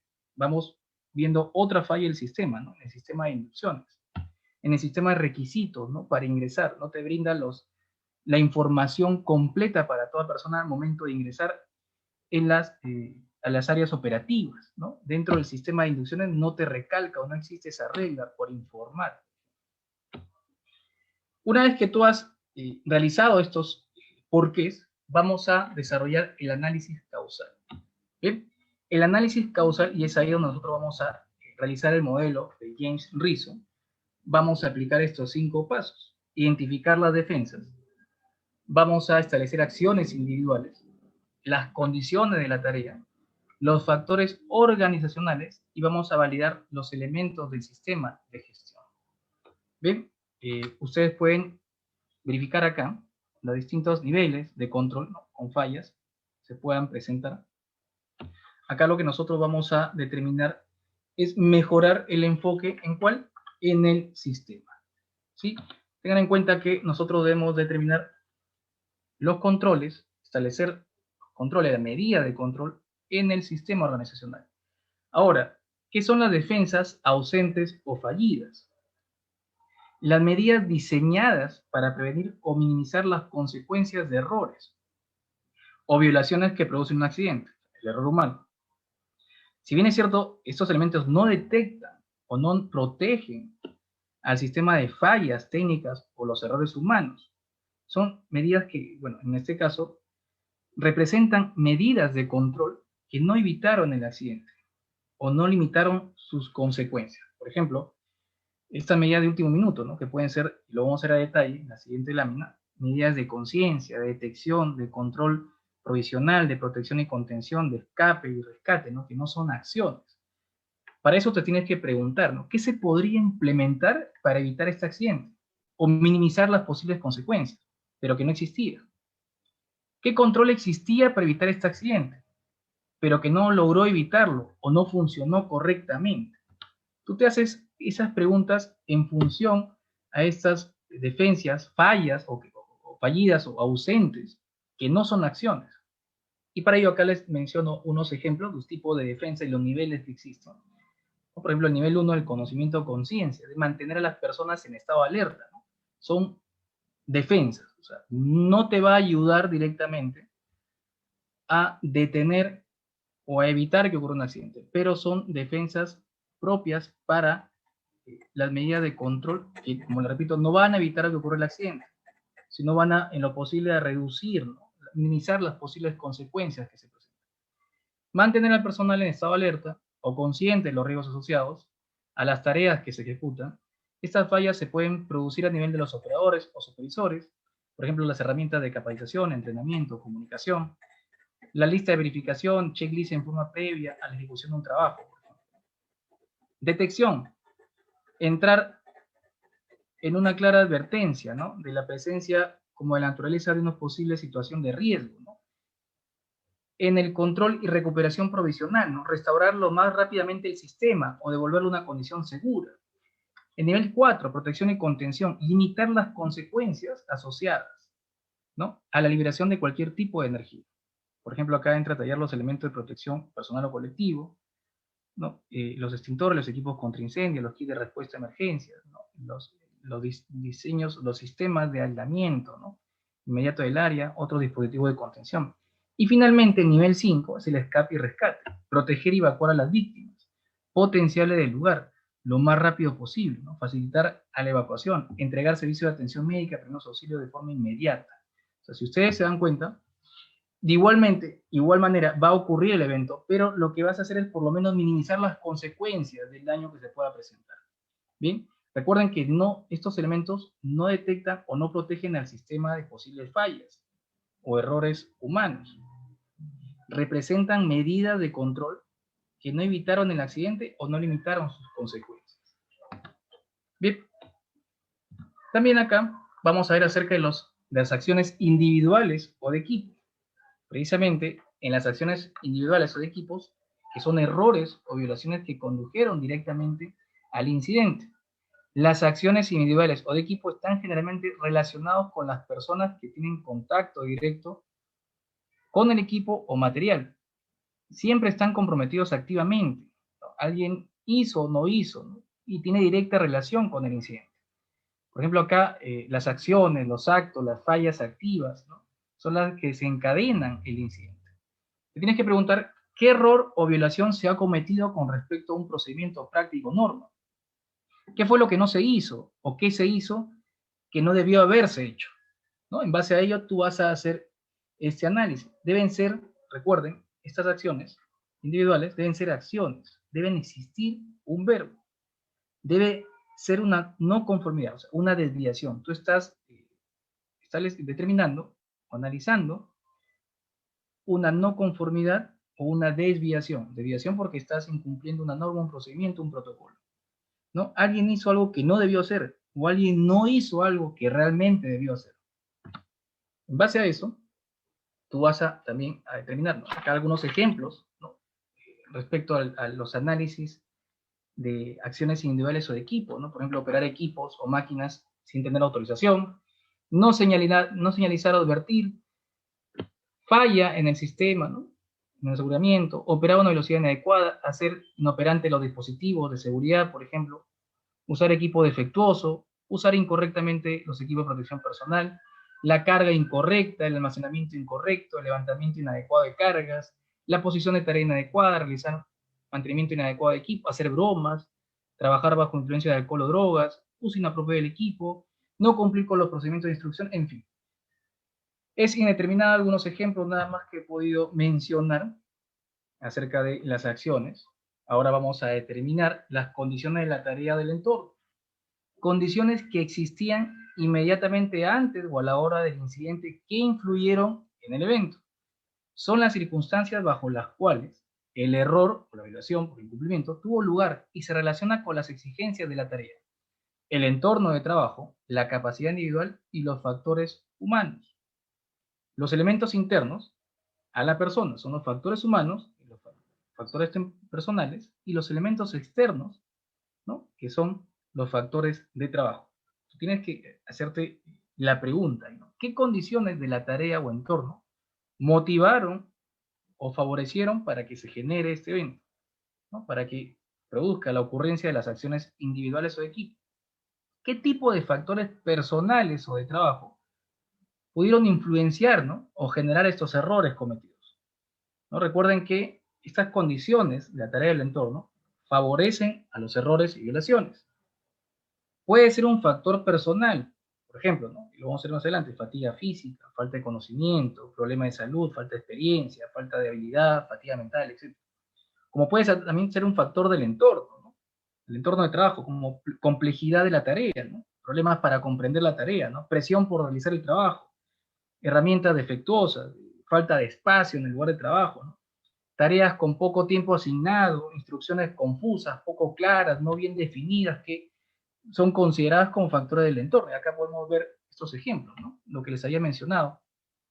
Un ejemplo adicional es factores personales, ¿no? Falta de habilidad, motivación inadecuada, factores de trabajo, liderazgo y supervisión inadecuada, ingeniería inadecuada, compras, adquisiciones inadecuadas, mantenimiento inadecuado, herramientas, equipos inadecuados, estándares de trabajo inadecuados, procedimientos, normas, comunicación deficiente. Estos procedimientos se encuentran actualizados, no vigentes, en fin.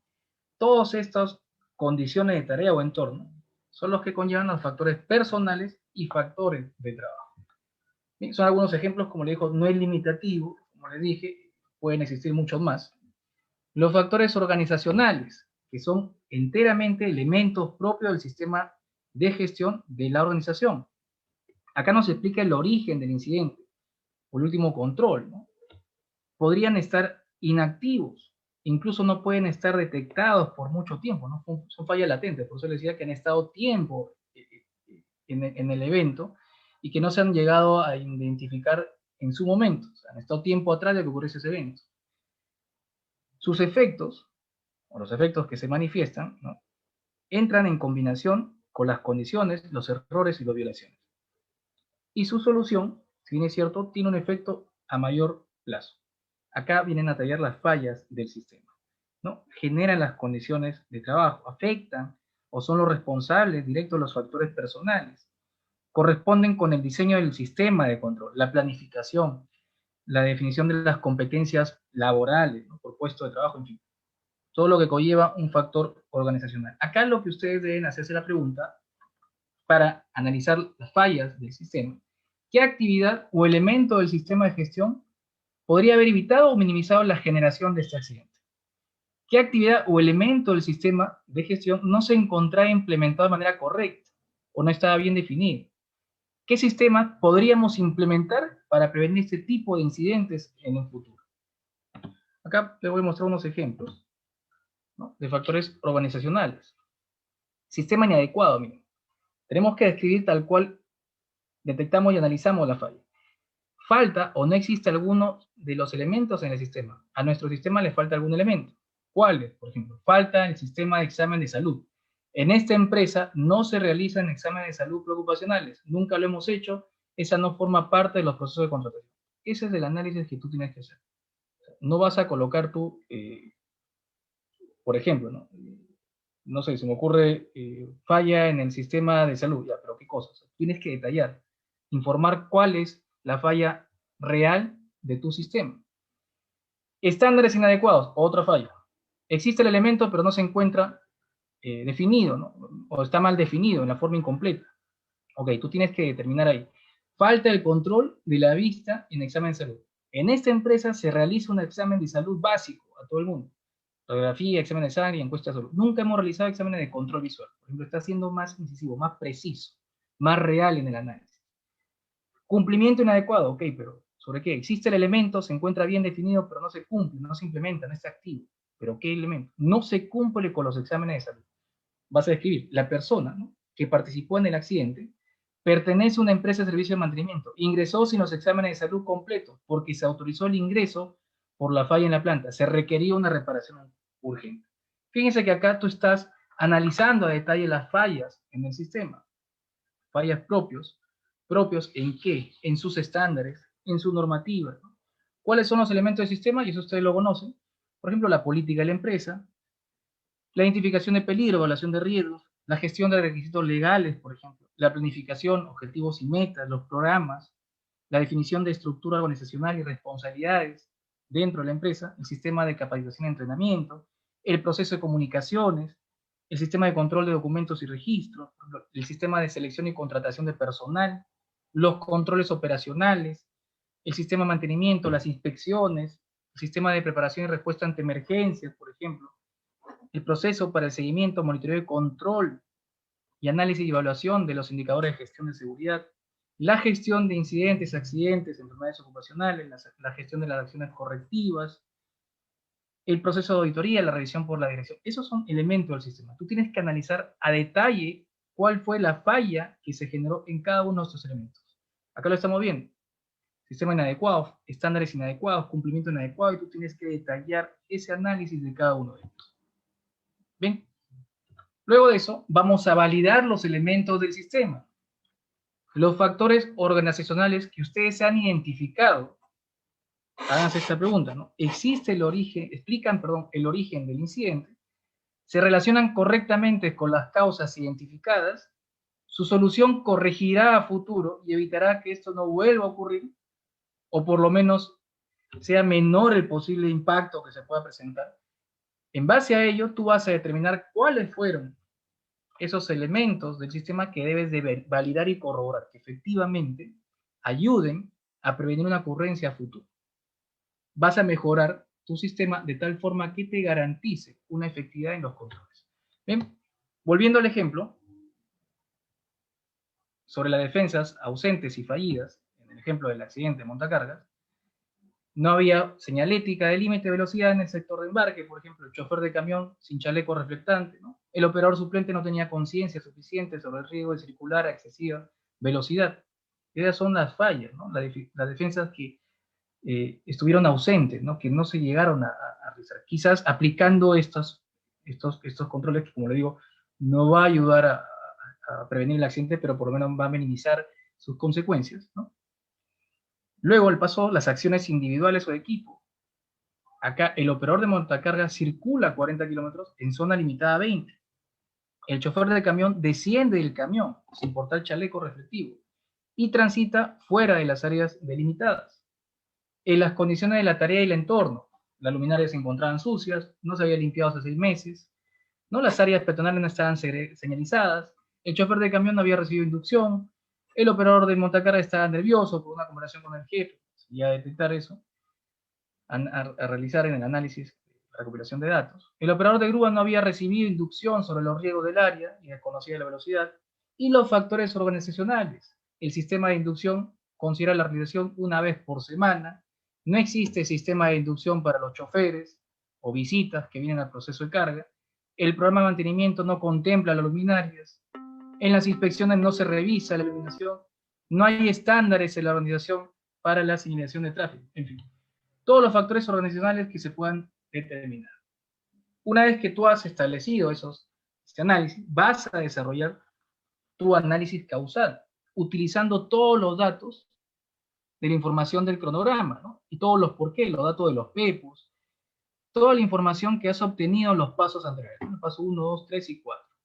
De acuerdo a ello, tú vas a establecer tu análisis causal, ¿no? Y vas a empezar de las defensas, posteriormente acciones, condiciones de tarea y los factores organizacionales, en ese orden, de derecha a izquierda.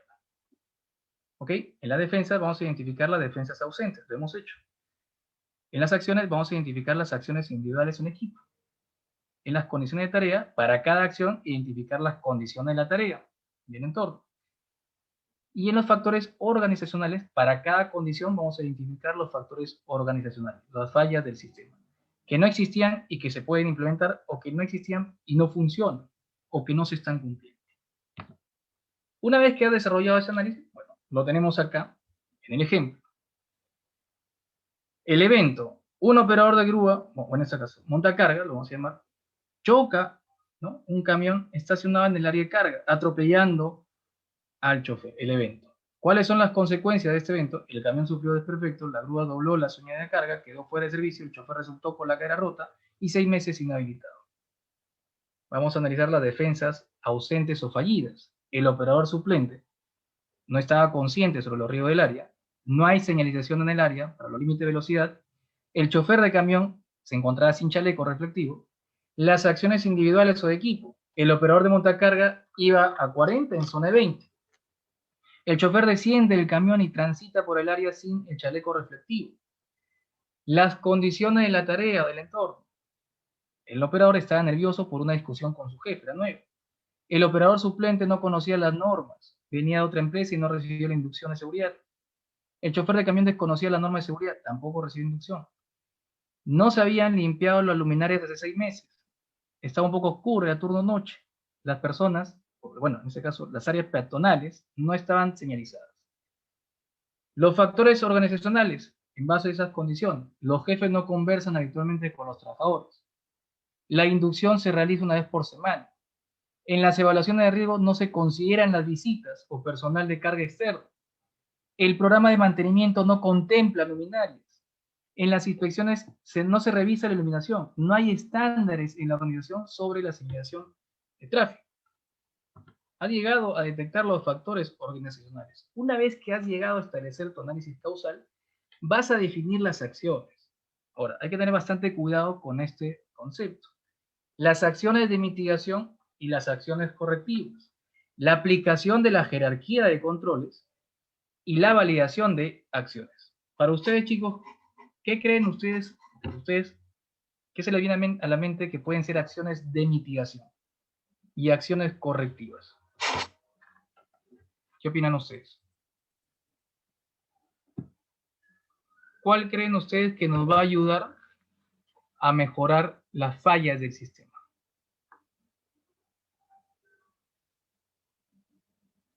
¿Las acciones de mitigación o las acciones correctivas? ¿Cuál creen ustedes que nos va a ayudar a solucionar las posibles causas, ¿no? Para evitar su repetición o que vuelva a ocurrir? ¿Qué opinan ustedes? En muchos casos, por favor, Adán, Edgar levantó la mano. Sí, escriban por favor en el chat. Correctivas. Juan José nos dice correctivas, ¿no? Acciones correctivas, correctivas. Correcto, su propio nombre lo menciona. Es importante tener en cuenta la diferencia entre uno y otro y cuándo se aplican y en qué momento se debe desarrollar. Bien, por ejemplo, acá vamos a entrar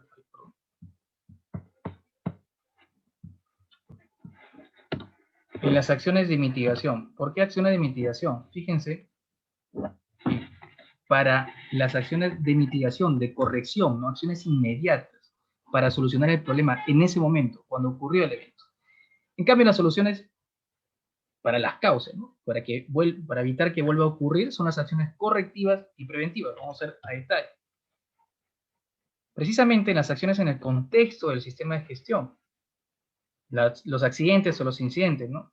Tienen impacto, se puede mitigar si tienen impacto, acciones inmediatas, corrección, ¿no? Para la mitigación, disposición.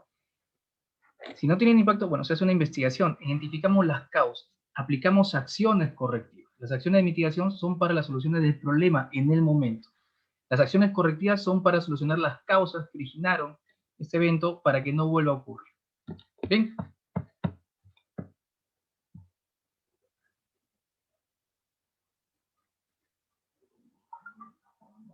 Normalmente se activa constantemente el chat y el anfitrión. Bueno, a ver, confirmen chicos si pueden escuchar porque el audio ha estado habilitado, no se ha desactivado en ningún momento. Por favor, confirmen eso. ¿Sí? ¿Escuchan correctamente? Por favor, confirmen. Sí, ingeniero, se le escucha correctamente, sí. Ah, ya, perfecto, gracias. Bien, precisamente entrando a detalle acerca de las acciones de mitigación, son sinónimos de acciones inmediatas, acción de corrección o control, ¿no? Acá justamente la acción tomada para controlar y corregir el incidente, ¿no? O la no conformidad hace frente a las consecuencias. La acción tomada precisamente para ello, para solucionar el problema, mitigar, corregir una desviación. En cambio, la acción correctiva es la acción tomada para eliminar las causas raíz que originaron el incidente, con el fin de que no vuelva a ocurrir en ese lugar o en ninguna otra parte. Es la acción que se toma para eliminar la causa de una no conformidad detectada. En cambio, la acción preventiva es una acción tomada para eliminar la causa de una no conformidad potencial. ¿Sí? Hay que tener en cuenta las acciones que ustedes deben tomar, las acciones de mitigación y las acciones correctivas. Bien, volviendo al análisis del modelo causal, las acciones correctivas, ya saben, atacan al análisis de la causa raíz para mejorar las posibles fallas en el sistema. Ok. Gracias, Juan José. Por ejemplo, en las acciones correctivas, tú vas a determinar ahí las acciones para arreglar las fallas del sistema. Vas a implementar todas las mejoras que sean necesarias para mejorar el sistema, ¿no? Redefinir el estándar, actualizarlo, en fin, todas las acciones convenientes. Verificar el control de cumplimiento, todo lo que tú requieras para mejorar las fallas o las posibles fallas del sistema. Las acciones de mitigación, ¿no?, que ya entra a tallar desde el ocurrido el evento, el incidente o el accidente, las defensas, las acciones y las condiciones de tarea y entorno. Por ejemplo, reparar lo que se dañó, reemplazar equipos o componentes dañados, entrenar a la persona que no sabía, utilizar medidas de rescate, mitigación, incendio, de emergencia. Son acciones de mitigación para solucionar el problema en el momento. Bien, las acciones que se van a tomar deben ser, y acuérdense de esta palabra, SMART, específicas, mesuradas, contables, razonables y de tiempo, que puedan desarrollarse en el tiempo. Acciones específicas, resultados medibles, con responsables, deben de ser razonables, que ataquen y detecten los factores y las defensas, y el tiempo definido y razonable. ¿Sí? Deben realizarse, deben ser también medidas de controles o medidas de control que puedan razonablemente realizarse. No vas a establecer controles que en el tiempo no lo vas a poder realizar, ¿no? Deben ser razonables, relacionados, relevantes a los factores y las defensas, ¿no? Lo que tú tienes que establecer son controles que te ayuden, que garanticen la no recurrencia de este evento. Muy bien. Para ello, aplicando la jerarquía de controles, ustedes saben acá esta jerarquía de controles, y en algunos casos ustedes van a identificar y van a poder ver que lamentablemente lo mencionan acerca del control del riesgo, pero en realidad se controla el evento peligroso, el peligro, no el riesgo, ¿sí?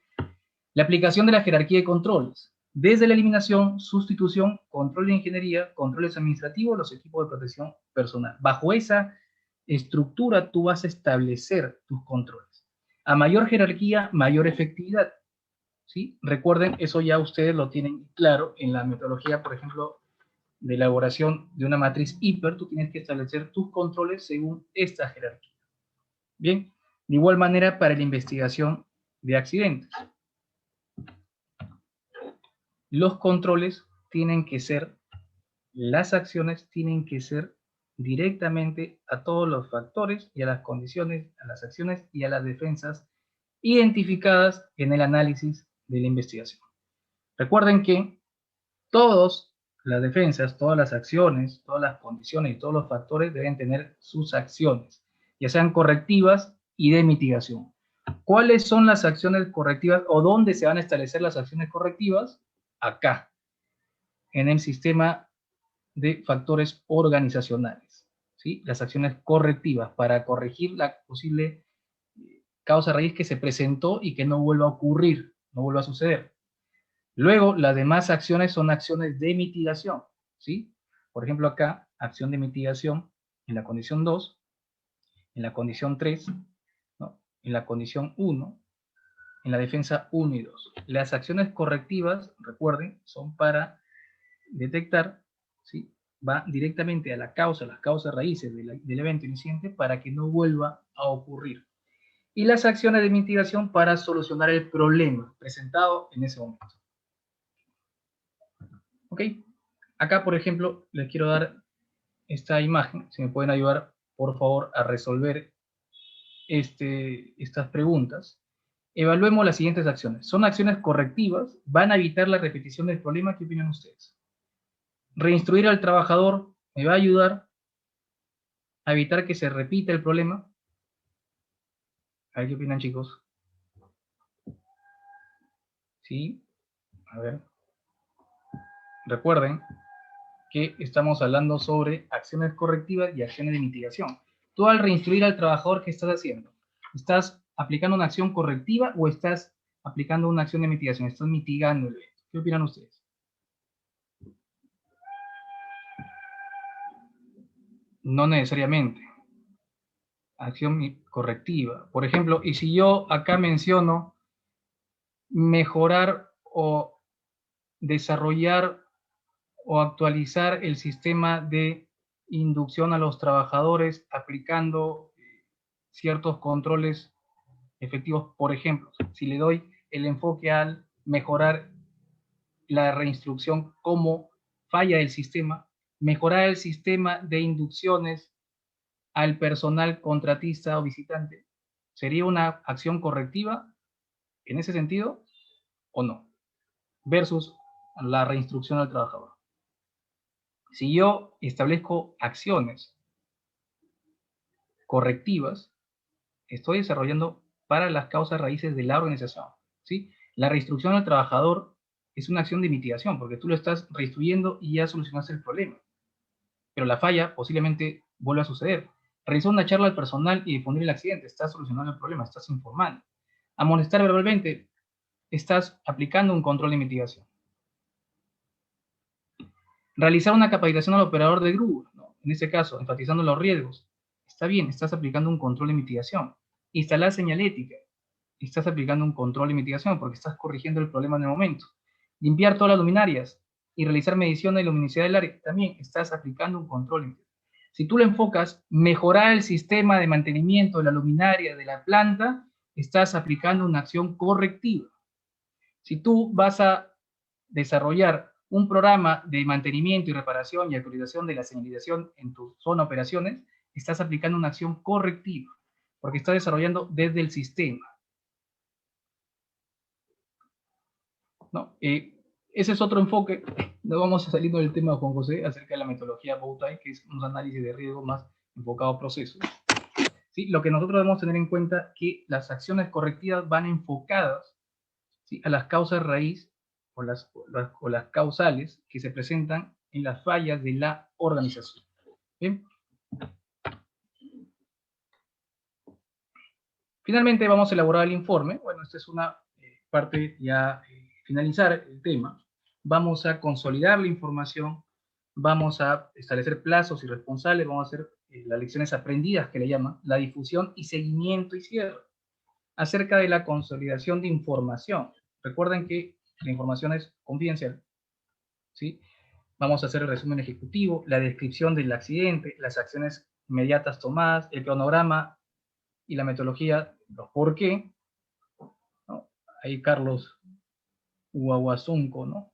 En realidad, chicos, el ejemplo anterior eran acciones de mitigación. Bien, el plan de acción y control, los aprendizajes claves, el respaldo de toda la información recopilada durante la investigación. Esto es de acuerdo a los procedimientos internos de la empresa. Bien, luego de ello, vamos a establecer los plazos y responsables, ¿sí?, de cada una de las acciones realizadas. Bien, por ejemplo, en los factores personales, el conductor de montacarga no conoce los riesgos y normativa de seguridad del área. ¿Quién va a ser el responsable de la acción específica, ¿no? Realizar una inducción sobre los riesgos y la normativa del chofer. Responsable el jefe, ¿no?, del área, por ejemplo. Para cada una de las causas específicas se tienen que establecer las acciones específicas, ¿sí? Defensa, por ejemplo, las fallas, ¿no? La baliza de seguridad del montacarga no tenía luz, ¿no? Estaba quemada. Para ello, la acción específica, reemplazar la luz de la baliza del montacarga, ¿no? Responsable y el plazo a desarrollarse. Una vez que has realizado esto, vamos a entrar a la parte del aprendizaje y difusión, ¿no? Por ejemplo, para ello, tú tienes que desarrollar el análisis de las causas, ¿no? Los factores personales. El conductor del montacarga no conoce los riesgos y normativa de seguridad es un factor personal. Este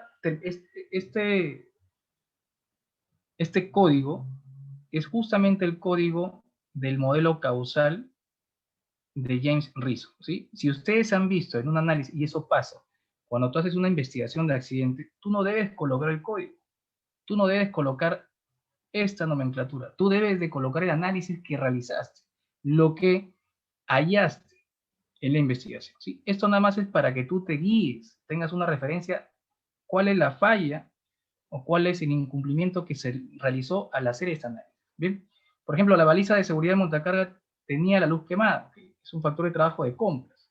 Y acá tú lo vas a relacionar en función a lo que tú hallaste en la investigación. Bien, en muchos casos se colocan los códigos.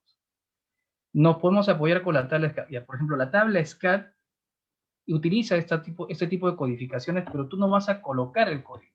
Lo que comúnmente sucede, y eso es por error o falla, colocan el código de la tabla SCAD, cuando la tabla es una referencia para que tú te puedas guiar cuál es el factor que se ha realizado en el momento del análisis de investigación.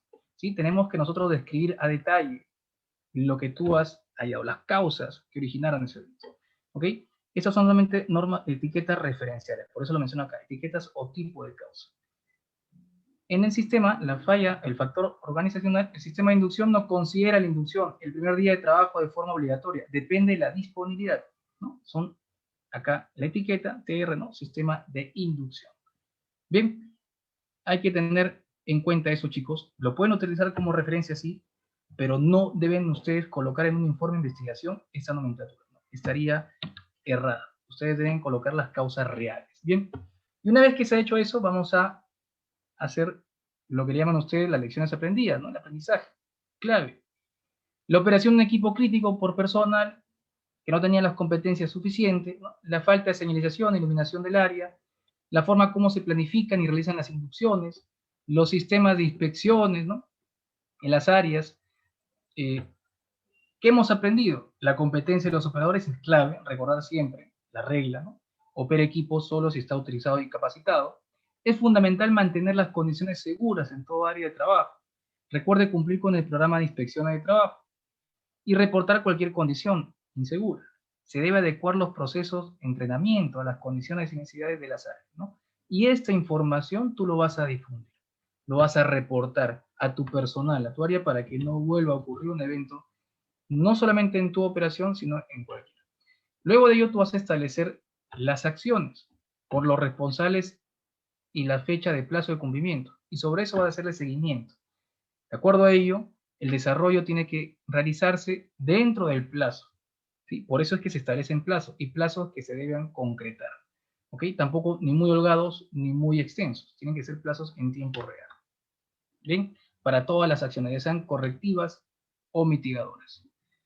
Bien, chicos, espero que haya sido de su agrado esta información. En realidad, el tema de investigación de accidentes e incidentes es un tema muy amplio y muy extenso. Me hubiese encantado poder brindarles más apoyo con esta investigación, con más casos para poder analizar en conjunto. Y bueno, espero que les haya servido este pequeño aporte para ustedes.